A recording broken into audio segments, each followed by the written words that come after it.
بہرام خان کی حویلی میں موت کا سا سکوت چھایا ہوا تھا۔ ان کی سب سے بڑی بیٹی مشال ان کے دشمن سمت خان کے بیٹے ولی خان کے ساتھ بھاگ گئی تھی۔ بہرام خان اور اس کے تینوں بیٹے غم و غصے میں پاگل ہر جگہ دونوں کو ڈھونڈ رہے تھے، جو نہ جانے زمین کی کون سی تہ میں جا چھپے تھے۔ مشال کے استخدام کے بعد حویلی کی باقی لڑکیاں بھی زیر عتاب آئی ہوئی تھیں۔ رمشا، زرشا، گلرخ، صبا سب دراب کی عدالت میں فخر چہروں کے ساتھ کھڑی کانپ رہی تھی۔ دراب انہیں قہر بار نظروں سے دیکھتا ان پر چیخ چلا رہا تھا، ایسا کیسے ہو سکتا ہے مورے؟ یہ سب اس بے حیا لڑکی کرتوتوں سے بے خبر رہی ہوں، وہ ان کی ناک کے نیچے عشق کا کھیل لڑاتی رہی ہو اور انہیں خبر تک نہ ہوئی ہو۔ پوچھے ان سے کب سے چل رہا تھا یہ سلسلہ، کس طرح اس بے غیرت لڑکی نے اس حویلی کی دہلیز پار کی، کس نے اس کی مدد کی۔ وہ ان سب کو خون خوار نگاہوں سے دیکھتے ہوئے گرج رہا تھا، بولو، منہ میں زبانیں نہیں ہیں کیا؟ ان کی خاموشی پر دراب کے پہلے سے بھی زیادہ بلند دھاڑ نکلی۔ وہ سب خوف سے اچھل پڑی اور التجائی نگاہوں سے مورے کی طرف دیکھنے لگی کہ اس جلاد سے ان کی جان چھڑائے۔ مورے بھی ان کی سڑی بیٹھی تھی، لہذا دراب کے ہی لہجے میں غصے سے بولی، جو وہ پوچھ رہا ہے سچ سچ جواب دو، تم بتاؤ صبا۔ انہوں نے توپوں کا رخ صبا کی طرف موڑ دیا، کیونکہ ان سب میں وہی تھی جو ڈر کر جلدی اصل بات اگل دیتی تھی۔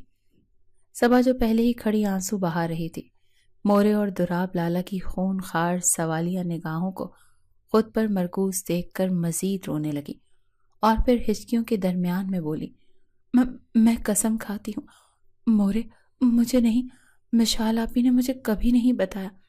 تمہیں نہیں پتا تو ان کو ضرور پتا ہوگا۔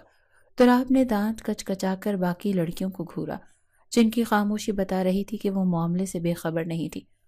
مجھے بھی سچ میں نہیں پتا دراب، مشال اپنی پرسنل باتیں مجھ سے تھوڑی نہ شیئر کرے گی بھلا، میں تو کزن ہوں۔ رمشا جو اب تک خاموش کھڑی تھی بڑے اعتماد سے جھوٹ بول گئی۔ دراب نے صرف سخت نظروں سے گھورنے پر اکتفا کیا، وہ رمشا کی چالاکیوں سے واقف تھا۔ مورے اور دراب ان سب کو شکی نگاہوں سے گھور رہے تھے۔ 24 گھنٹوں میں یہ سب مشال کے ساتھ رہتی تھی، پھر ایسا ممکن ہی نہیں تھا کہ ان میں سے کسی کو بھی مشال کے معاملات کی بھنک نہ پڑی ہو۔ دراب کا تو بس نہیں چل رہا تھا کہ کس طرح ان کی زبانیں کھلوا کر سچ اگلوائے۔ وہ غصے سے پیچ و تاب کھاتا ان سب کو شرر بار نگاہوں سے گھورتا پاؤ پٹختا حویلی سے باہر نکل گیا۔ پیچھے وہ سب وقت چہروں کے ساتھ ایک دوسرے کو دیکھ رہی تھی، سوائے رمشا کے، جو سر جھٹک کر بڑبڑا رہی تھی۔ دراب اسلحے سے لیس اپنے آدمیوں کو لے کر سمت خان کے علاقے کی طرف روانہ ہو گیا۔ سمت خان کا علاقہ جہاں شروع ہوتا تھا وہاں پہاڑیوں کا چھوٹا سا سلسلہ تھا۔ دراب نے اسی پہاڑیوں کو اپنا ٹھکانہ بنا لیا اور طاق میں بیٹھ گیا کہ کب سمت خان یا اس کے خاندان کا کوئی فرد وہاں سے گزرے اور دراب اسے اوپر پہنچائے۔ وہ تو براہ راست اس کے علاقے میں گھس کر حملہ کرنا چاہتا تھا، مگر بہرام خان نے اسے سختی سے منع کر دیا تھا، کیونکہ سمت خان بھی کوئی کم خطرناک نہیں تھا۔ 2 دن وہ وہاں مسلسل بیٹھا انتظار کرتا رہا، مگر سمت خان تو جیسے اپنے علاقے میں دبک کر بیٹھ گیا تھا۔ تیسرے دن وہ شدید غصے سے کھولتا واپس چلا آیا، تاہم اپنے کچھ آدمیوں کو نگرانی کے لیے چھوڑ آیا۔ ساتھ اس نے اپنے ایک آدمی کو خفیہ طور پر سمت خان کی فیملی، خصوصاً عورتوں کے بارے میں معلومات لینے کو کہا۔ سمت خان اگر کوئی بیٹی یا بھانجی بھتیجی تھی تو وہ دراب خان کے ہاتھ سے بچنے والی نہیں تھی۔ پھر شام تک اسے سمت خان کی اکلوتی بیٹی کے بارے میں اطلاع مل گئی، جو شہر کے کسی اسکول میں پڑھتی تھی اور آج کل اسکول ٹرپ پر ناردرن ایریاز کی طرف گئی ہوئی تھی۔ دراب خان کی آنکھیں چمک اٹھی، رگوں میں خون کی روانی بڑھنے لگی۔ مجھے رات سے پہلے پہلے وہ لڑکی اپنے شہر والے فلیٹ پر ہر حال میں چاہیے۔ اگر ایسا نہ ہوا تو تم لوگوں کی خیر نہیں ہوگی۔ جتنا اسلحہ گاڑیاں چاہیے لے جاؤ، لڑکی زندہ سلامت ہونی چاہیے۔ اس نے اپنے آدمیوں کو حکم دیا۔ پھر جب تک کام ہو جانے کی اطلاع نہیں مل گئی تب تک وہ اضطراب اور غصے سے سگریٹ پر سگریٹ پھونکتا رہا۔ خوبصورت نقوش کی مالک، باپ بھائیوں کی لاڈلی 16 سالہ پلوشے پر قیامت ٹوٹ پڑی تھی جب اس نے خود کو اپنے خطرناک ترین دشمنوں کے نرغے میں پایا۔ کتنی مشکلوں سے ابھی جان اور زوریز لالا اسکول ٹرپ پر جانے کی اجازت ملی تھی۔ ابھی وہ اپنی سہیلیوں کے ساتھ ٹھیک سے گھوم پھر بھی نہیں سکی تھی کہ صبح سویرے زوریز لالا اچانک اسے لینے پہنچ گئے۔ حالانکہ ابھی مزید 2 روز انہیں رکنا تھا۔ وہ بگڑا ہوا موڈ لیے ان کے ساتھ چلی آئی تھی۔ اگرچہ زوریز لالا سارے راستے اسے پیار سے پچکارتے آئے تھے کہ وہ خود فری ہو کر اسے گھمانے لے جائیں گے، ابھی حالات خراب ہیں، اسی لیے وہ اسے اکیلا نہیں چھوڑ سکتے۔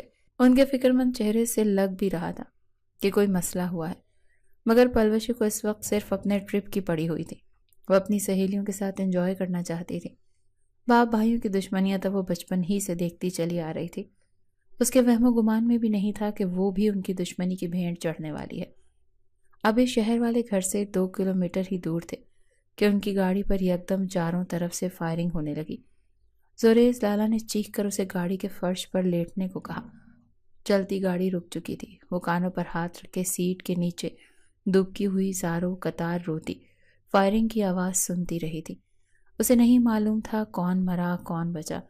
کچھ دیر بعد کسی نے گاڑی کا دروازہ کھولا تو خوف سے تھر تھر کانپتی پلوشی کو لگا شاید زوریز لالا ہیں۔ وہ اٹھنے ہی لگی تھی کہ 2 آہنی ہاتھوں نے بڑی بے دردی سے اسے گھسیٹ کر یہ بتایا کہ وہ دشمنوں میں سے ہی ہے۔ خود کو کسی کی وحشی گرفت میں پا کر اس کے منہ سے کتنی چیخیں نکلی تھیں اسے نہیں یاد۔ چیختے چیختے وہ اپنے حواس کھو بیٹھی تھی۔ جب آنکھ کھلی تو خود کو ایک اجنبی جگہ پا کر جس نے پھر سے چیخنا شروع کیا تو پھر کسی کے بے رحم تھپڑوں نے اس کا منہ بند کروا دیا۔ فرش پر نڈال پڑی وہ درد سے کرا رہی تھی، جسم کا انگ انگ درد کر رہا تھا۔ اسے بے دردی سے فرش پر پٹخنے اور تھپڑوں سے لال کرنے والا جلاد دراب خان تھا، جس سے وہ ابھی واقف نہیں تھے۔ دراب صمد خان کی بیٹی کو دیکھ کر غصے اور جنون سے پاگل ہو گیا۔ مشال اور صمد خان کے بیٹے کا غصہ اس نے نازک سی پلوشہ پر اتارا۔ اگر اس کا خاص آدمی زرگل اس کو پکڑ نہ لیتا تو وہ پلوشے کو ہی ادھیڑ کر رکھ دیتا۔ خان سائی، یہ لڑکی ہے، نازک ہے، آپ کی مار سے کہیں مر گئی تو آپ صمد خان سے انتقام کیسے لے سکیں گے؟ بپھرے ہوئے دراب خان کو روکتے ہوئے زرگل نے سمجھانے والے انداز میں کہا تھا۔ دراب جو ایک بار پھر پلوشے پر ہاتھ اٹھانے والا تھا رک گیا اور ہاتھ کا بنا مکہ دیوار پر دے مارا۔ پلوشے چیخ کر اپنی آنکھوں پر ہاتھ رکھ گئی تھی۔ فوراً نکاح خاں کا بندوبست کرو زرگل، مجھے اس لڑکی سے ابھی اسی وقت نکاح کرنا ہے۔ اس نے سرخ نگاہوں سے روتی بلکتی پلوشے کی طرف دیکھتے ہوئے اچانک فیصلہ کن انداز میں زرگل کو حکم دیا، جو پہلے چونکا اور پھر تابیداری سے سر ہلاتے ہوئے باہر نکل گیا، جبکہ پلوشے روتے روتے ساکت ہو گئی تھی۔ نہیں، میں نہیں کروں گی نکاح، اس نے روتے ہوئے نفی میں سر ہلایا۔ دراب جو پہلے ہی اسے کھا جانے والی نظروں سے دیکھ رہا تھا مزید دانت کچکچائے۔ تم اس پوزیشن میں ہو کے انکار کر سکو؟ اس کا لہجہ درست ہونے کے ساتھ ساتھ استہزائیہ بھی تھا۔ کیا بگاڑا ہے میں نے آپ کا؟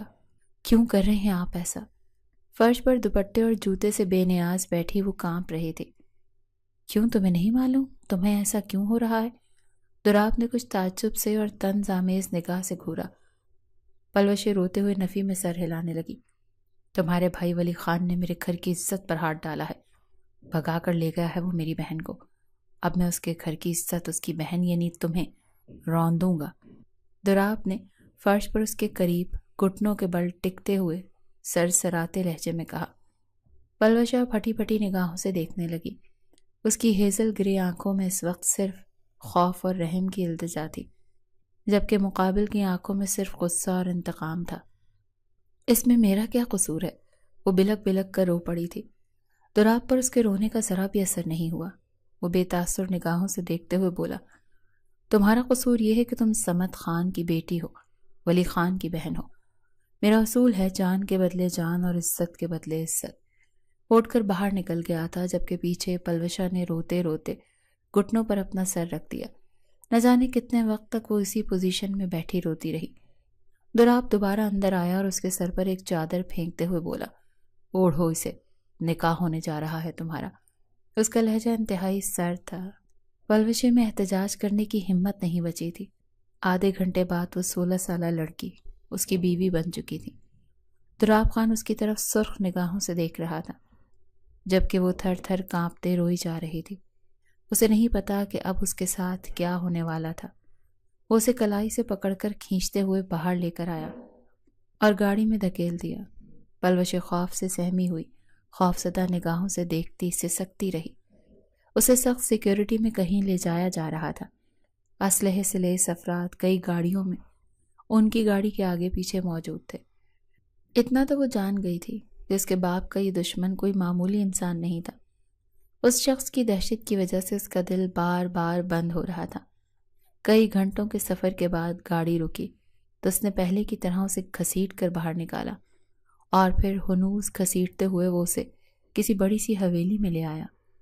کئی راہداریوں سے گزرتے ہوئے وہ اسے ایک بڑے سے کمرے میں لے گیا اور وہاں ایک سخت نقوش والی عورت کے قدموں میں پٹخ دیا۔ مورے، یہ ہمارے دشمنوں کی بیٹی ہے، آج سے یہ آپ کی ملازمہ ہے اور یہیں رہے گی۔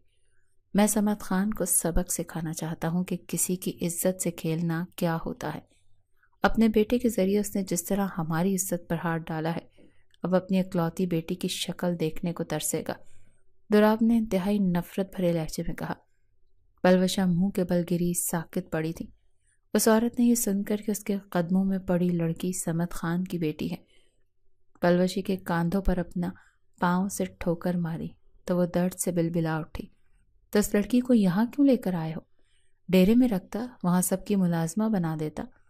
ماں کی بات کا مفہوم سمجھ کر دراب کا چہرہ ایک پل کو سرخ ہوا، جبکہ دروازے کی اوٹ سے سارا منظر دیکھتی صبا ماں کی سفاکی پر کانپ گئی۔ ڈیرے پر کسی لڑکی کو رکھنے کا مطلب اسے بھی پتا تھا۔ اسے مورے کے قدموں میں گری بے تحاشا روتی ہوئی اس کمسن لڑکی پر ترس آیا، مگر وہ کچھ نہیں کر سکتی تھی۔ مورے کے حکم پر ملازمائیں اسے گھسیٹتے ہوئے اسٹور روم میں بند کرنے جا رہی تھیں، جبکہ وہ مسلسل چیخو پکار کرتی خود کو چھڑانے کی کوشش کر رہی تھی۔ پل بھر میں ہی سارے گھر کو معلوم ہو گیا کہ دراب صمد خان کی بیٹی کو اٹھا لایا ہے۔ سب نے اس کے اس اقدام کو سراہا سوائے صبا اور رمشا کے۔ صبا کو اس لڑکی کی کمسنی، معصومیت اور بے قصور ہونے پر دکھ ہو رہا تھا، جبکہ رمشا کو یہ جان کر غصہ آ رہا تھا کہ دراب ایک لڑکی کو اٹھا کر کیوں لایا، چاہے وہ دشمنوں کی ہی بیٹی صحیح، مگر تھی تو وہ ایک جوان خوبصورت لڑکی نا، جس کو دیکھ کر دراب سمیت کوئی بھی مرد بہک سکتا تھا۔ اس کی بات بچپن سے دراب سے طے تھی، اسی لیے وہ اس کے لیے بہت زیادہ پوزیسو تھی، جبکہ دوسری طرف دراب اسے صرف کزن جتنی ہی اہمیت دیتا تھا، بلکہ کئی بار تو رمشا کی بے باکی پر بے عزت بھی کر چکا تھا، مگر وہ ڈھیٹ تھی۔ بارہا اپنی محبت کا اظہار بڑی بے شرمی سے کر کے خود کو دراب کی نظروں سے گرا چکی تھی، مگر اسے اس بات کا بالکل احساس نہیں تھا۔ روتی بے لگتی پلوشے کو ملازماؤں نے ایک اسٹور روم میں بند کر دیا تھا۔ وہاں پوری رات وہ فرش پر پڑی سسکتی رہی، کسی نے دوبارہ جھانکا تک نہیں۔ سورج کی کرنیں روشن دان سے اندر آئیں تو اسے صبح ہونے کا پتہ چلا۔ کافی دیر بعد اسٹور کا دروازہ کھلا اور دو ملازمائیں اندر آئیں۔ لڑکی، ہمارے ساتھ چلو، تمہیں بڑی خانم نے بلایا ہے، اور خبردار جو دوبارہ ان کے سامنے چیخیں، چلائیں یا روئیں تو ورنہ اپنے انجام کی خود ذمہ دار ہوگی تم، کیونکہ بڑی خانم کو چیخنے چلانے والی لڑکیاں بالکل پسند نہیں۔ اب اگر تم نے ایسا کیا تو وہ تمہیں تہہ خانے میں بند کروا دیں گی، اور تہہ خانہ کتنا خوفناک ہے اس کا تم اندازہ بھی نہیں کر سکتی۔ وہ اسے ڈرا دھمکا رہی تھی۔ پلوشے چپ چاپ ان کے ساتھ چل دی۔ کل سے وہ خالی پیٹ تھی، ساری شام سے لے کر ساری رات تک رو رو کر نڈھال ہو چکی تھی۔ اب ایک آنسو بہانے کی بھی انرجی نہیں بچی تھی۔ اسے پھر سے اسی جلاد عورت کے سامنے پیش کیا گیا جس نے کل اسے پاؤں سے ٹھوکر ماری تھی۔ پلوشے سر جھکائے اس کے احکامات، نفرت، پھٹکار سنتی رہی۔ پھر اسے کام کرنے کے لیے کچن میں بھیج دیا گیا۔ وہاں ایک ملازمہ نے کام پر لگانے سے پہلے رات کی باسی روٹی کھانے کی پلیٹ اسے سامنے رکھ دی۔ وہ جو اچھے سے اچھا کھانا بھی ہزار نخرے کر کے کھاتی تھی، شدید بھوک کی وجہ سے باسی روٹی کے ساتھ دال سبزی کا سادہ سالن رغبت سے کھا گئی۔ چند دنوں میں ہی اسے اندازہ ہو گیا کہ اس حویلی کے مکینوں کی طبیعت کا۔ بڑی خانم جتنی ظالم تھی، اس کی بہن اور دیورانی چھوٹی خانم ان سے بھی زیادہ ظالم تھی۔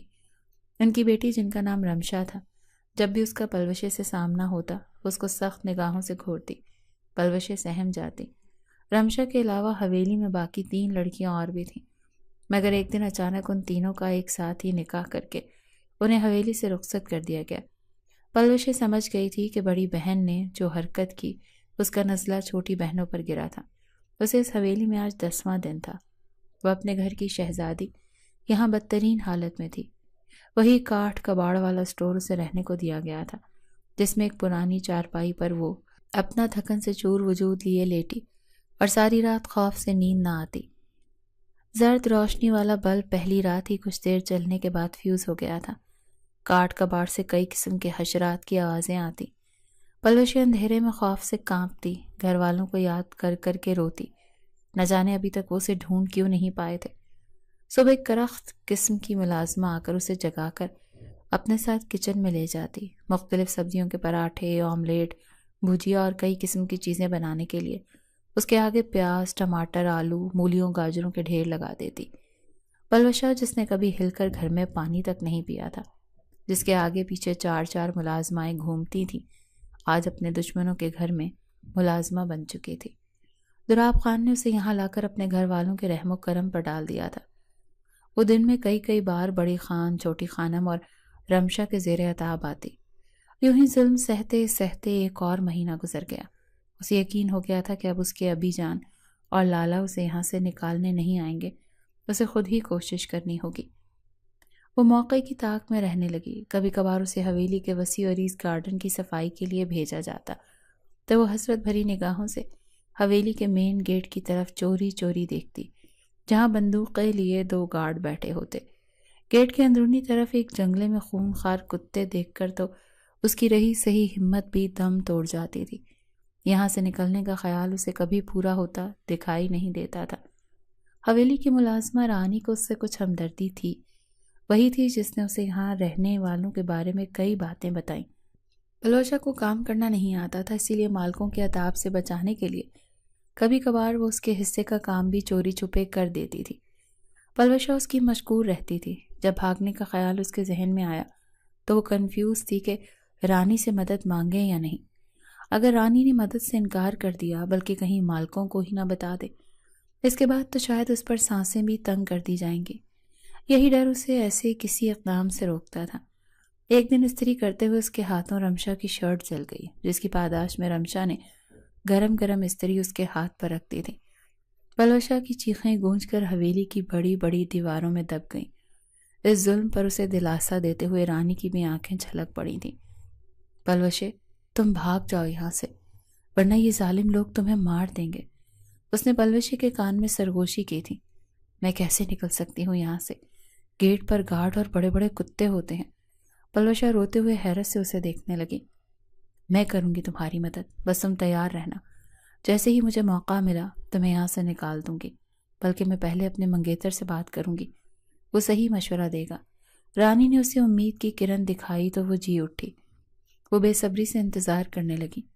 2 دن بعد رانی نے اسے چپکے سے بتایا، میں نے اپنے منگیتر سے بات کر لی ہے، موقع دیکھ کر کسی طرح تمہیں حویلی سے نکال دوں گی۔ حویلی کے باہر میرا منگیتر اسجد کھڑا ہوگا، وہ تمہیں تمہارے علاقے میں چھوڑ آئے گا۔ یہاں سے نکلنے کے خیال نے پلوشا کے جسم میں سنسنی دوڑا دی تھی۔ اب اسے بے چینی سے انتظار رہنے لگا تھا اس وقت کا جب رانی اس کو اس زندان سے باہر نکالتی۔ 3 دن بعد ایک شام رانی نے اس کے کان میں سرگوشی کی، رات تیار رہنا، میں نے انتظام کر لیا ہے تمہیں یہاں سے نکالنے کا۔ پلوشے کے ہاتھ پیر خوشی اور خوف سے کانپنے لگے۔ جہاں نکلنے کی خوشی تھی وہاں پکڑے جانے کا بھی خوف لاحق تھا۔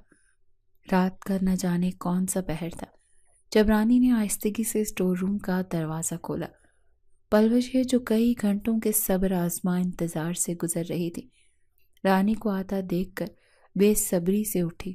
اندھیرے میں اس کا ہاتھ پکڑ کر رانی نہ جانے کن کن راہداریوں سے گزرتی بالآخر ایک چھوٹے سے دروازے کے آگے جا رکی۔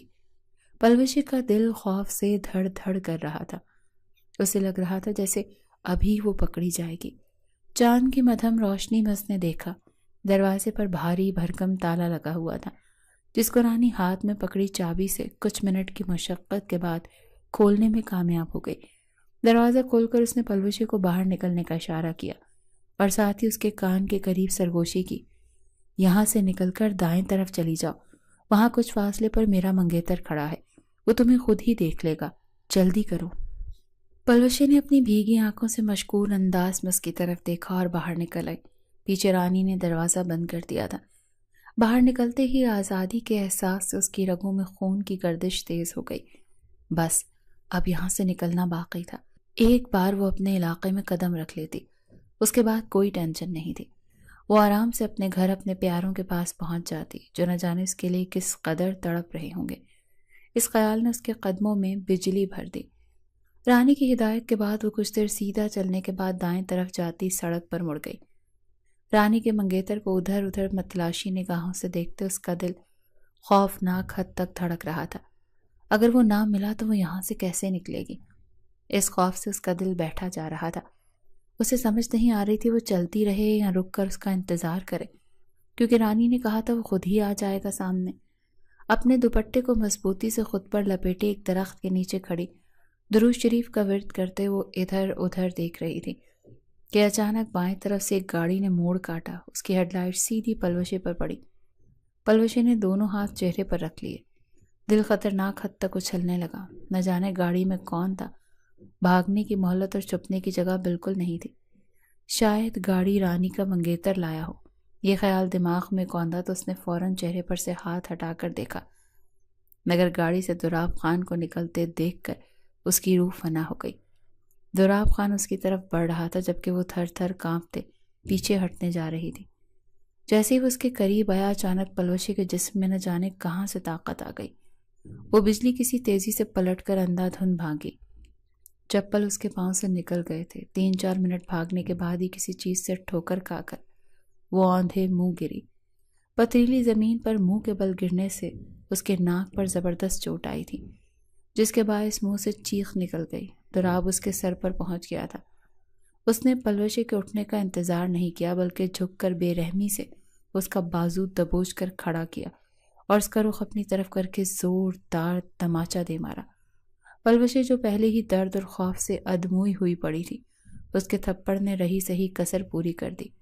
وہ حواس کھوتی نیچے گری تھی۔ پھر جب ہوش آیا تو اس نے اپنے آپ کو جیسے قبر میں پایا۔ چاروں طرف اندھیرا ہی اندھیرا تھا، خوفناک خاموشی۔ اس نے اپنے شل ہاتھوں کو بمشکل حرکت دی تو محسوس ہوا کہ وہ کھردرے فرش پر لیٹی تھی۔ اس نے اٹھنے کی کوشش کی مگر ناکام رہی۔ کچھ ہی دیر میں وہ اندھیرے میں دیکھنے کی کوشش کرتی رہی، پھر اس کی آنکھیں خود بخود بند ہوتی چلی گئیں۔ پھر نہ جانے کتنے وقت بعد اس نے اپنے چہرے پر کچھ ٹھنڈا محسوس کیا۔ پپوٹوں کو بمشکل جنبش دی اور پھر دوبارہ کچھ ٹھنڈا محسوس ہوا۔ اب کی بار بھاری پپوٹے کھول گئے تھے۔ پھر جب آنکھیں مکمل کھولیں تو اندھیرا غائب تھا۔ اس نے اپنے چہرے پر ہاتھ پھیرا تو وہ گیلا تھا۔ حیرانی سے اس نے پہلے بائیں طرف دیکھا اور پھر دائیں طرف دیکھنے پر نظریں دوراب خان کی سرخ آنکھوں سے جا ٹکرائیں۔ وہ اس سے کچھ فاصلے پر کھڑا تھا۔ پلوشے کے ذہن کے پرت کھلتے چلے گئے۔ اسے سب یاد آتا گیا۔ رانی کی مدد سے حویلی سے نکلنا، بھاگنا اور پھر پکڑے جانا۔ وہ سہمی ہوئی نگاہوں سے دوراب خان کی طرف دیکھنے لگی۔ جب گھٹنوں کے بل اس کے قریب بیٹھ گیا، تمہیں کیا لگا اس حویلی سے نکلنا اتنا آسان ہے؟ تم آرام سے بھاگ جاؤ گی یہاں سے۔ اس کی سرد آواز سن کر پلوشے نے اپنی آنکھیں بند کر لیں۔ آنکھیں کھولو اپنی، دوراب نے اسے جبڑے سے دبوچا۔ آہ! وہ سسک اٹھی۔ دوراب نے اسے کھینچ کر اٹھایا۔ مجھے معاف کر دیں۔ میں نے لیٹے لیٹے ہی دوراب کے سامنے ہاتھ جوڑ دیے۔ کس نے مدد کی تھی تمہاری؟ اس کی معافی کو نظر انداز کرتے ہوئے اس نے درست لہجے میں پوچھا۔ کسی نے نہیں، وہ خوف سے ہکلائی۔ رانی کا نام وہ کبھی نہیں لے سکتی تھی۔ وہ اس کی محسن تھی، اپنی وجہ سے وہ اس کی جان عذاب میں نہیں ڈال سکتی تھی۔ اچھا تو تم اکیلی نکلی؟ دوراب نے طنزیہ انداز میں اس کی طرف دیکھ کر تصدیق چاہی۔ پلوشے نے جھکا ہوا سر اس بات میں ہلایا۔ کیسے؟ پلوشے خاموش آنسو بہاتی رہی۔ وہ کچھ دیر اس کے بولنے کا انتظار کرتا رہا اور پھر اس کے بالوں سے اسے دبوچ لیا۔ پلوشے کے منہ سے گھٹی گھٹی چیخیں نکلنے لگیں۔ وہ ایک جھٹکے سے اس کا چہرہ اپنے چہرے کے قریب کر کے غرایا۔ بے وقوف سمجھتی ہو مجھے؟ دوراب خان کی حویلی میں کوئی بھی باہر کا آدمی نہ تو اکیلے اندر آ سکتا ہے اور نہ ہی اکیلے یہاں سے نکل سکتا ہے۔ ایسا صرف اسی صورت ممکن ہے جب کوئی اندر کا آدمی مدد کرے۔ اب سیدھی شرافت سے اس کا نام اگل دو ورنہ خدا کی قسم تمہارے جسم کے اتنے ٹکڑے کر کے تمہارے گھر بھجواؤں گا کہ وہ گن بھی نہیں پائیں گے۔ اس کے شفاق الفاظ پر دہشت ناک نگاہوں سے اس کی طرف دیکھتی وہ پھر سے ہوش کھو بیٹھی۔ کیا مصیبت ہے! دوراب نے جھنجھلا کر اسے فرش پر پٹخا اور تہہ خانے سے باہر نکل آیا۔ وہ 3 دن تہہ خانے میں بند رہی۔ دوراب نے ہر حد تک اسے ٹارچر کر کے مدد کرنے والے کا نام جاننے کی کوشش کی، مگر پلوشے کی نازک مزاجی نے اسے فائدہ پہنچایا۔ جیسے ہی وہ سختی کرتا، پلوشے بے ہوش ہو جاتی، وہ دل ملا کر رہ جاتا۔ چوتھے دن اسے قید خانے سے رہائی ملی۔ اس کا خیال تھا کہ دراب نے سب حویلی والوں کو بتا دیا ہوگا اس کے بھاگنے کا، اور اب وہ اس پر مزید ستم ڈھائیں گے، مگر اسے حیرانی ہوئی کسی نے بھی اس کے بھاگنے کے متعلق بات نہیں کی۔ رانی کو جہاں اس بات کا دکھ تھا کہ وہ پلوشی کی مدد کرنے میں ناکام رہی، وہاں اس بات کی بھی تسلی تھی کہ دراب خان نے کسی کو نہیں بتایا تھا۔ اس نے پلوشی سے معذرت کی، اس رات میرا منگیتر جب تمہیں لینے آ رہا تھا تو اچانک اس کی بائک حادثے کا شکار ہو گئی۔ وہ لیٹ پہنچا جب تمہیں دراب خان دیکھ چکا تھا، اسی لیے وہ چپکے سے لوٹ آیا، لیکن تم فکر نہ کرو، میں پھر کوشش کروں گی۔ لیکن پلوشی اب بھاگنے کے خیال سے بھی ڈر گئی تھی۔ ایک دن وہ کچن میں کھڑی برتنوں کا ڈھیر دھوتے ہوئے آنسو بہا رہی تھی کہ دراب خان کو آتا دیکھ کر سہم گئی۔ شیشے کا گلاس ہاتھ سے چھوٹا اور سنک میں زوردار آواز سے گرا۔ سیاہ شلوار سوٹ میں کاندھے پر شال ڈالے بھرپور مردانہ وجاہت کا شکار اس کے قریب آ رہا تھا۔ پلوشے پیچھے ہٹنے کی کوشش میں سیمنٹ کی سلیب سے جا ٹکرائی تو منہ سے سسکاری نکل گئی۔ دراب اپنی سرخ آنکھیں اس پر ٹکائے ہوئے تھا، جبکہ وہ خوف سے کانپتے ہوئے اس کے سیاہ چپلوں میں مقید سفید پیروں کی طرف دیکھے جا رہی تھی۔ مورس شکایت کر رہی تھی تمہاری، کام کیوں ٹھیک سے نہیں کرتی ہو؟ اس کا سخت لہجہ سن کر پلوشے پہلے سے کانپتا دل مزید کانپنے لگا۔ آنکھوں سے ٹپاٹپ آنسو گرنے لگے۔ کچھ پوچھ رہا ہوں تم سے، جواب دو۔ اس کے کانپتے جسم بہتے آنسوؤں کو نظر انداز کرتے ہوئے وہ اسی سخت لہجے میں بولا۔ پلوشے پھوٹ پھوٹ کر رونے لگی اور روتے روتے وہیں کچن کے فرش پر اس کے قدموں میں بیٹھ گئی۔ مجھے معاف کر دیں، میرا کیا قصور ہے؟ مجھے چھوڑ دیں، خدا کا واسطہ مجھے چھوڑ دیں، میں یہاں مر جاؤں گی، میں مرنا نہیں چاہتی، مجھے چھوڑ دیں پلیز۔ وہ اس کے پیروں سے لپٹ گئی۔ دراب ایک پل کے لیے ساکت رہ گیا اور دوسرے ہی لمحے اسے بازو سے کھینچ کر اپنے مقابل کیا۔ کتنی بار تمہارا قصور بتاؤں تمہیں؟ ہاں؟ وہ اس کی ہیزل گرے آنسوں سے تر آنکھوں میں اپنی لہو رنگ آنکھیں گاڑ کر بولا۔ پلوشے سے سکتی رہی۔ تمہارا ذلیل بھائی میری بہن کو بھگا کر لے گیا، ہماری عزت کا جنازہ نکل گیا، اور تم پوچھتی ہو کیا قصور ہے تمہارا؟ وہ غرایا۔ پلوشے سہمی کھڑی تھی۔ چند سیکنڈوں سے گھورنے کے بعد وہ دوبارہ اسی سخت لہجے میں بولا، اس بے غیرت کو تو میں زمین کی 7ویں تہہ سے بھی نکال کر ماروں گا۔ کب تک چھپا رہے گا آخر؟ رہی بات تمہاری تو تم جان ہی چکی ہو، زندہ تو اب اس حویلی سے ہرگز باہر نہیں جا سکتی۔ اس بار تو تمہیں چھوڑ دیا، اگلی بار دوبارہ ایسی حرکت کی اسی چھری سے گردن کاٹ دوں گا تمہاری۔ اس نے ٹوکری میں پڑی چھری اٹھا کر اس کے سامنے لہرائی۔ پلوشے چھری کی طرف پھٹی پھٹی نگاہوں سے دیکھتی ساکت ہوئی اور اگلے ہی پل اس کے بازوؤں میں جھول گئی۔ اف! یہ پھر سے بے ہوش ہو گئی۔ اس نے سخت جھنجھلا کر اپنے بازوؤں میں بے ہوش اس لڑکی کو گھورا جو اتنی نازک مزاج تھی کہ بات بات پر بے ہوش ہو جاتی تھی۔ کیا کروں؟ اس نے ادھر ادھر دیکھا، اس طرف کوئی بھی ملازمہ نہیں تھی۔ وہ اسے بے ہوشی کی حالت میں تو کم از کم کچن کے فرش پر پھینک کر نہیں جا سکتا تھا۔ کچھ سوچ کر وہ اسے کچن کے قریب موجود ایک خالی گیسٹ روم میں لے گیا۔ اسے بیڈ پر لٹانے کے بعد کچن سے پانی کا گلاس لے کر اس کے منہ پر چھڑکا۔ پلوشے کراہنے لگی۔ اسے ہوش میں آتا دیکھ وہ باہر نکل گیا۔ مردان خانے میں جا کر وہ پلوشے کے بارے میں سوچنے لگا۔ اس نے اس لڑکی کو سمت خان کے بدلہ لینے کے لیے رکھا ہوا تھا، مگر وہ اس کے نکاح میں بھی تھی۔ اتنے عرصے میں پہلی بار اس بارے میں سوچا تھا، اگرچہ اس نے اپنے نکاح کے بارے میں مورے بابا جان یا گھر کے کسی فرد کو بھی نہیں بتایا تھا۔ نکاح کا فیصلہ اس نے اس لیے کیا تھا تاکہ سمت خان کی بیٹی کو ہمیشہ ہمیشہ کے لیے اپنے پاس رکھ سکے۔ گھر والوں سے چھپانے کی کوئی خاص وجہ نہیں تھی، مگر اس نے مصلحتاً یہ سوچ کر نہیں بتایا کہ شاید مورے کو اس کا یہ اقدام پسند نہ آئے۔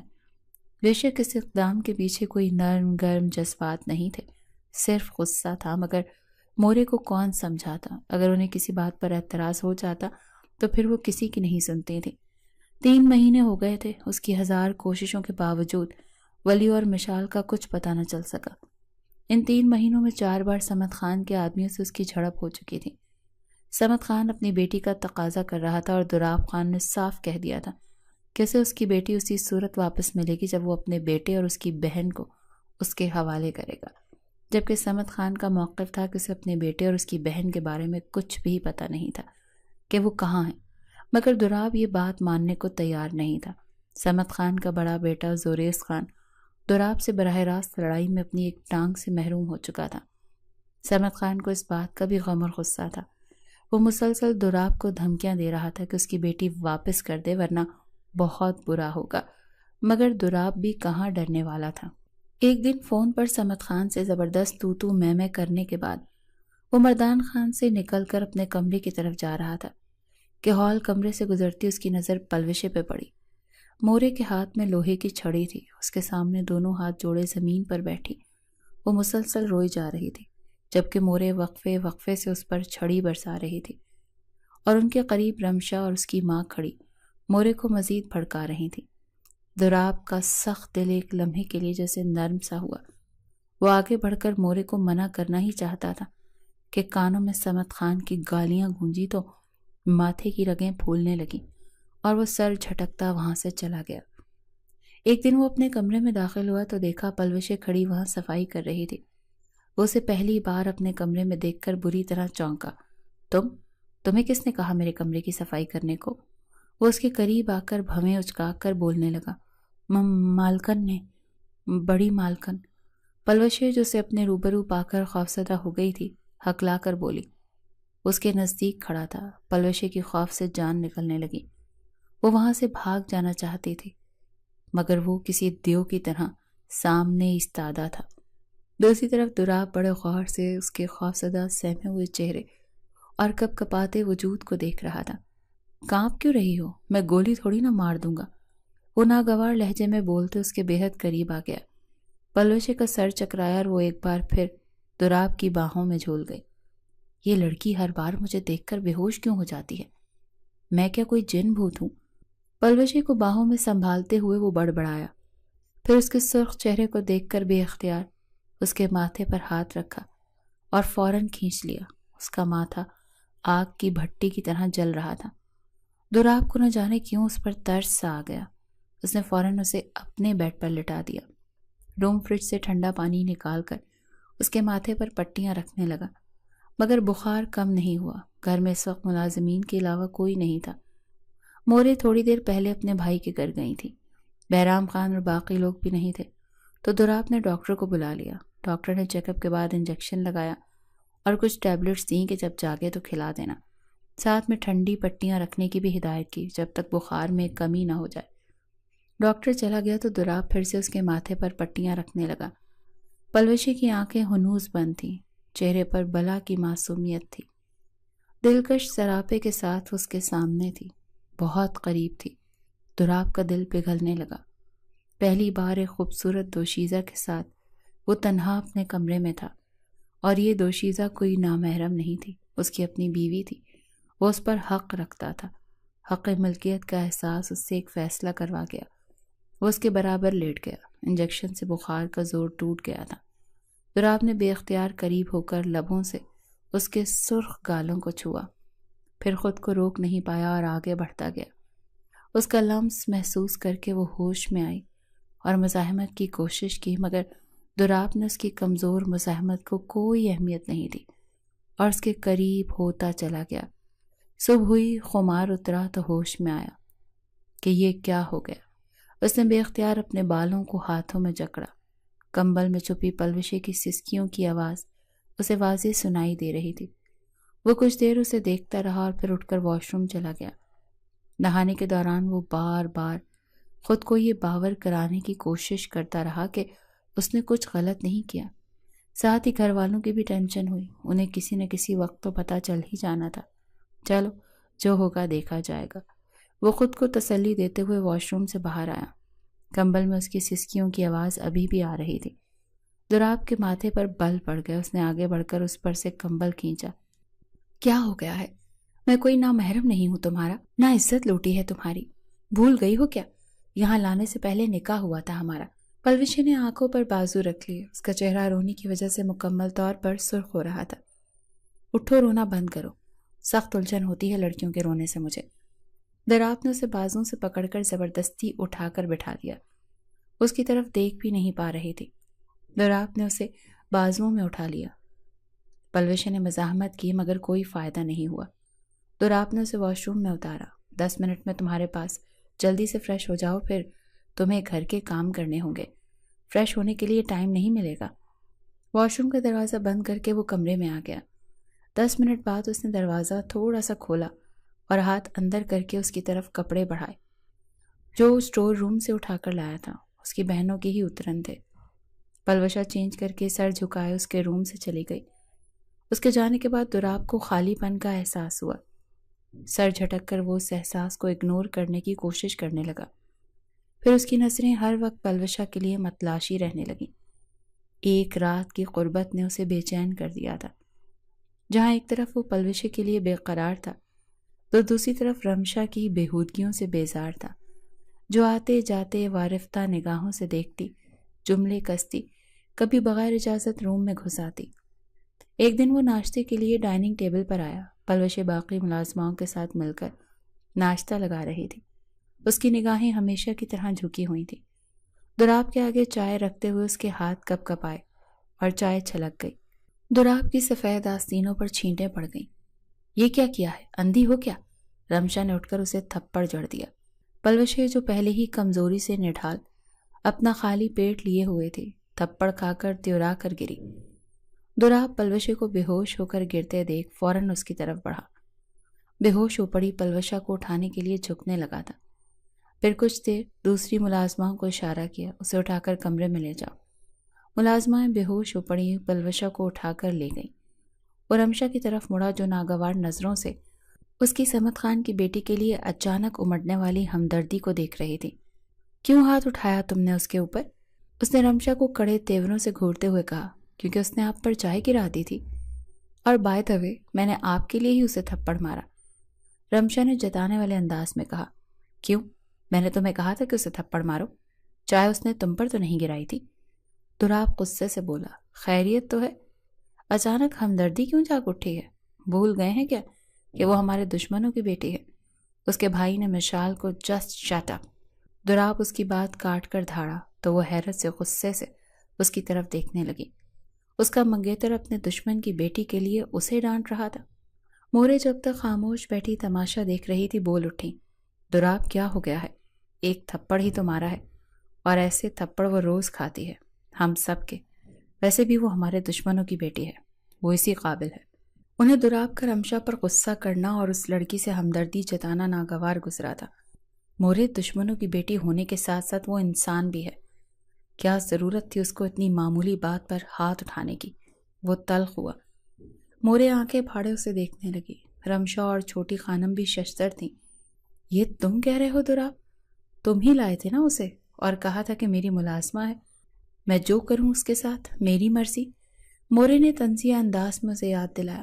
ہاں میں لایا تھا آپ کی ملازمہ بنا کر، لیکن صرف کام کروانے کے لیے۔ یہ تو نہیں کہا تھا کہ اس پر تشدد کریں۔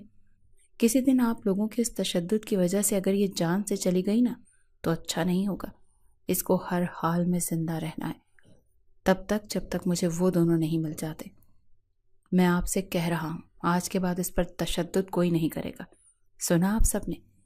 انگلی اٹھا کر وارننگ دینے والے انداز میں غصے سے کہتا کرسی کو ٹھوکر مارتا وہ باہر نکل گیا تھا۔ پیچھے مورے حیرانی سے سوچتی رہ گئی۔ پچھلے 5 مہینوں نے وہ سب اس پر اتنا تشدد کر رہی تھی۔ دوراب نے کئی بار دیکھ کر بھی کچھ نہیں کہا، اور آج صرف ایک تھپڑ پر اس کا یوں بھڑکنا تینوں کو کھٹک رہا تھا۔ رمشا ہر وقت اس پر نظر رکھنے لگی۔ جلد ہی اس کی عقابی نگاہوں نے تاڑ لیا۔ دشمن کی بیٹی نظروں کے راستے دوراب کے دل میں اتر چکی ہے۔ اس انکشاف نے اسے آگ لگا دی۔ وہ موقع کی تلاش میں رہنے لگی تاکہ دوراب کو رنگے ہاتھوں پکڑ کر سب گھر والوں کے سامنے شور مچائے، اور پھر رزلٹ اس کی منشا کے مطابق نکلے گا۔ بہرام تاؤ فوراً سے دوراب کی شادی اس سے کر دیں گے۔ پلوشا کچن میں کھڑی کام کر رہی تھی کہ دوراب کو وہاں آتا دیکھ کر اس کا دل زور زور سے دھڑکنے لگا۔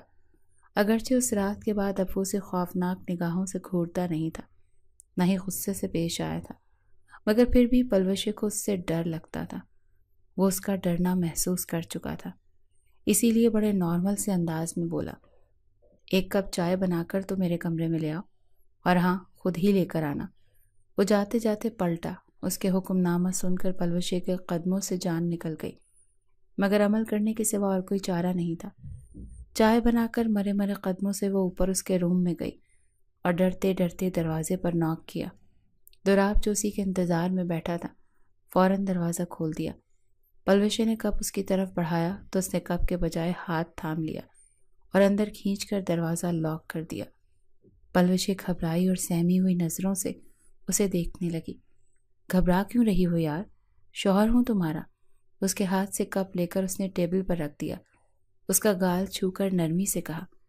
پلوشے بے یقین نگاہوں سے اسے دیکھنے لگی۔ حیران کیوں ہو رہی ہو؟ دوراب نے اس کی آنکھوں میں جھانکا اور اس کے قریب ہوا۔ اس سے پہلے وہ اس کے گال پر اپنا لمس چھوڑتا وہ بری طرح سے گھبرا کر پیچھے ہو گئی۔ دوراب کو برا لگا، وہ بدمزہ ہوا۔ کیا مسئلہ ہے؟ کتنی بار بتاؤں تمہیں؟ جائز رشتہ ہے ہمارے درمیان۔ وہ اسے دونوں بازوؤں سے تھامے ہوئے بولا۔ پلوشے تڑپ کر رو دی۔ وہ ناگواری سے دیکھنے لگا۔ کیا مصیبت ہے؟ رو کیوں رہی ہوں؟ ایسا کیا کر دیا میں نے؟ دوراب کا موڈ بگڑا۔ اس کا دل پھر سے پلوشے کی قربت کے لیے مچل رہا تھا اور وہ قریب ہی نہیں آنے دے رہی تھی۔ مجھے جانے دیں، وہ گڑ گڑائی۔ دوراب نے کچھ تیش سے اس کی طرف دیکھا۔ اسی پل میں غصہ آتا تھا اور پل میں ہی نرم ہوتا تھا۔ اس نے پلوشے کو کلائی سے پکڑ کر بیڈ پر دھکیل دیا۔ دیکھو ریلیکس، میں کچھ نہیں کہوں گا تمہیں۔ اس کی خوف سے پھیلی آنکھیں دیکھ کر وہ یکدم نرم پڑا۔ میری بات سنو۔ اس نے پلوشے کو شانوں سے تھاما۔ وہ خود کو چھڑانے کے لیے مچل اٹھی۔ دوراب کے ماتھے پر بل پڑنے لگے۔ کہا نا کچھ نہیں کروں گا، بات سن لو میری آرام سے۔ اس کے سخت لہجے پر پلوشا پہلے سہمی پھر ساکت سی ہو گئی۔ تم جانتی ہو نا کہ ہم میاں بیوی ہیں۔ پلوشے نے سسکی لے کر اس بات میں سر ہلایا۔ دیکھو، جب جانتی ہو تو اس بات کو تسلیم کرو۔ مجھ سے گریز چھوڑ دو۔ مجھے تمہارے ساتھ زبردستی کرنا اچھا نہیں لگتا۔ بہت معصوم ہو تم۔ وہ اس کے چہرے کو اپنی انگلیوں سے چھوتا بے بسی سے بولا۔ پلوشے کی آنکھوں سے موتی ٹوٹ کر گرے جنہیں دوراب نے پہلی بار اپنی پوروں پر چن لیا اور اس کی بھیگی پلکوں پر اپنے لب رکھ دیے۔ ان لمحوں میں وہ بھول گیا تھا کہ وہ اس کے دشمن صمد خان کی بیٹی اور ولی خان کی بہن ہے جس پر وہ پیار برسا رہا ہے۔ دوسری صبح پلوشے کے لیے قیامت لے کر آئی تھی۔ دروازے پر زوردار دستک کے جواب میں دوراب نے دروازہ کھولا تو رمشا کو خونخوار تیوروں سمیت پایا۔ پلوشے بیڈ کے نیچے چھپی بیٹھی تھی۔ اسے کمرے سے باہر نکلنے کا موقع نہیں مل سکا تھا۔ رمشا ہر جگہ جھانکنے لگی، پھر اس نے اسے دیکھ لیا۔ دوراب نے روکنے کی بہت کوشش کی مگر اس کے شور شرابے سے سب لوگ دوراب کے کمرے میں جمع ہو گئے۔ یہ لڑکی رات بھر دوراب کے ساتھ اس کے کمرے میں تھی؟ پوچھیں دوراب سے تاؤ جان، کس حیثیت سے اس نے اس لڑکی کے ساتھ رات گزاری؟ رمشا کے انکشاف پر مورے بابا جان سب ہکا بکا رہ گئے۔ پھر دوراب کے نکاح کا انکشاف اس سے بھی بڑا تھا۔ رمشا نے خوب رونا دھونا مچایا۔ سب کا اصرار تھا کہ اس لڑکی کو طلاق دو مگر دوراب نے کہا ہرگز نہیں، میں اس لڑکی کو کبھی نہیں چھوڑوں گا۔ اس سے نکاح میں نے اسی لیے کیا ہے تاکہ اس طرح اسے اپنے پاس رکھ سکوں جس طرح میری بہن صمد خان کے بیٹے کے پاس رہ گئی ہوگی۔ وہ کسی طرح پلوشے کو چھوڑنے پر آمادہ نہیں ہوا۔ جب سب کو پتہ چل ہی چکا تھا تو اب اسے اپنے کمرے میں کیوں نہ رکھتا بھلا؟ رمشا پیچ و تاب کھاتی رہی۔ دوراب نے صاف کہہ دیا تھا وہ سب کی خوشی کے لیے رمشا سے شادی کرنے کو تیار ہے مگر پلوشے کو وہ ہرگز نہیں چھوڑے گا۔ سب کے سمجھانے کے باوجود رمشا اس بات کے لیے تیار نہیں ہوئی تو مورے نے اس کی شادی اس کے ماموں کے بیٹے اکرم خان سے کر دی جو شہر میں ڈاکٹر تھا۔ رمشا نے پہلے انکار کیا اور پھر دوراب کی اپنے لیے نفرت دیکھ کر اسے عقل آ گئی اور اکرم خان سے شادی کے لیے مان گئی۔ رمشا کے جانے کے بعد پلوشا کی زندگی میں کچھ سکون آ گیا تھا، اگرچہ باقیوں کا رویہ ویسا ہی تھا سوائے دوراب کے، مگر اب پہلے سے وہ بہتر حال میں تھی۔ جب دوراب کو اس کی پریگننسی کا پتہ چلا تو اسے بہت خوشی ہوئی۔ وہ پلوشے کا خیال رکھنے لگا تھا۔ ایک دن صمد خان حویلی آ گیا، ولی خان اور مشال کی لاشیں لے کر، جو کافی عرصے پہلے حادثے کا شکار ہو کر سرد خانے میں پڑے تھے۔ دوراب جو ہر وقت مشال اور ولی کو مارنے کی باتیں کرتا رہتا تھا، اب انہیں مردہ حالت میں دیکھ کر اس کے احساسات عجیب سے ہو گئے تھے۔ صمد خان نے اس کے سامنے ہاتھ جوڑ دیے۔ تمہارا انتقام ان سے قدرت نے لے لیا دوراب خان۔ میرا دوسرا بیٹا معذور ہے، میں اسے نہیں کھونا چاہتا، اسی لیے مجھ سے دشمنی ختم کرو۔ اور ایک بار مجھے میری بیٹی سے ملوا دو۔ تمہاری بیٹی اب بھی میری بیوی ہے صمد خان، جانتا ہوں میں، اسے کوئی اپنے ساتھ لے جانے نہیں آیا، صرف ملنا چاہتا ہوں۔ اس کی ماں اس کے لیے عرصے سے تڑپ رہی ہے، مجھ پر رحم کرو۔ جو زمین دشمنی کی وجہ سے تھی وہ ساری تم نے لے لی ہے۔ صمد خان نے دراب اور بہرام کے سامنے ہاتھ جوڑ دیے۔ دراب اسے کبھی معاف نہ کرتا، اگرچہ پلوشے کا روتا ہوا چہرہ یاد نہ آتا جو کئی بار اس سے التجا کر چکی تھی کہ اسے ایک بار اپنے گھر والوں سے ملنے دے۔ بہرام خان بھی دشمنی بڑھانے کے حق میں نہیں تھا، لہٰذا صمد خان کو معاف کر دیا۔ دراب پلوشے کو اس کے گھر والوں سے ملوانے لے کر گیا، مگر اس شرط پر کہ وہ اس کو کبھی نہیں چھوڑے گی۔ پلوشے نے وعدہ کر لیا تھا، کیونکہ وہ جانتی تھی کہ وہ چھوڑنا بھی چاہے تو دراب اسے کبھی نہیں چھوڑے گا۔ وہ صرف اس سے محبت ہی نہیں کرتا تھا، وہ اس کا وارث پیدا کرنے جا رہی تھی۔ بے شک اسے ابھی دراب سے محبت نہیں تھی، مگر کبھی نہ کبھی ہو ہی جاتی۔